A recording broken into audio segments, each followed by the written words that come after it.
विद्यार्थी मित्रांनो, आजच्या भागामध्ये आपण मराठी व्याकरणातील महत्त्वाचा घटक लिंग या विषयावर अधिक माहिती घेणार आहोत। तर सुरुवातीस आधी आपण प्रथम लिंग म्हणजे काय हे समजून घेऊ। तर लिंग म्हणजे नामाच्या रूपावरून ते नाम पुरुष जातीचे की स्त्री जातीचे आहे की दोन्हीपैकी कोणत्याच जातीचे नाही असे ज्यावरून कळते त्याला लिंग म्हणतात। या लिंगाचे 3 प्रकार पडतात। पहिला प्रकार आहे तो म्हणजे पुल्लिंगी, दुसरा प्रकार आहे स्त्रीलिंगी, तिसरा प्रकार आहे नपुंसकलिंग।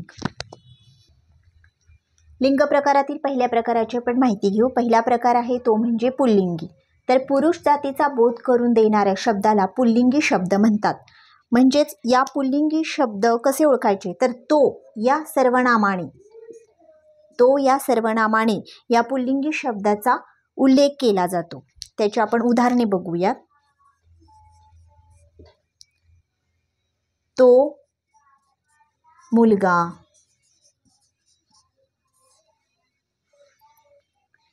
तो पोपट, तो वाघ। इथं तो या सर्वनामाचा उल्लेख झालेला आहे आणि या शब्दावरून आपल्याला पुरुष जातीचा बोध होतो। म्हणून या प्रकारच्या शब्दांना पुल्लिंगी शब्द म्हणायचे किंवा हा पुल्लिंगी प्रकार आहे। पुढचा प्रकार आहे तो म्हणजे स्त्रीलिंग। स्त्री जातीचा बोध करून देणाऱ्या शब्दाला स्त्रीलिंगी शब्द म्हणतात आणि ती या सर्वनामाने या स्त्रीलिंगी शब्दाचा बोध होतो। तर आपण त्याची उदाहरणे पाहूयात। ती मुलगी,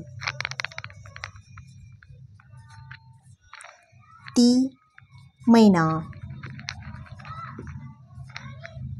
ती वीज। या प्रकारची उदाहरणे स्त्रीलिंगी प्रकारात मोडतात। पुढचा प्रकार आहे नपुंसकलिंग।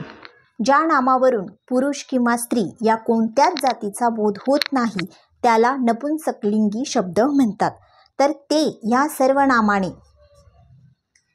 सर्वनामाने या नपुंसकलिंगी शब्दाचा बोध होतो। आता त्याची उदाहरणे आपण पाहूया।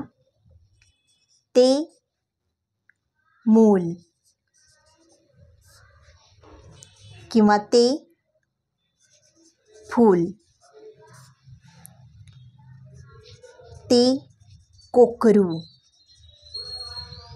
या ठिकाणी ते मूल स्त्री आहे का पुरुष आहे हे आपल्याला माहीत नाही। ते कोकरू ते पुरुषमध्ये मोडतं का स्त्री जातीत मोडतं तेही आपल्याला माहीत नाही। तर या प्रकारचे जे शब्द आहेत ते नपुंसकलिंगी शब्दामध्ये मोडतात।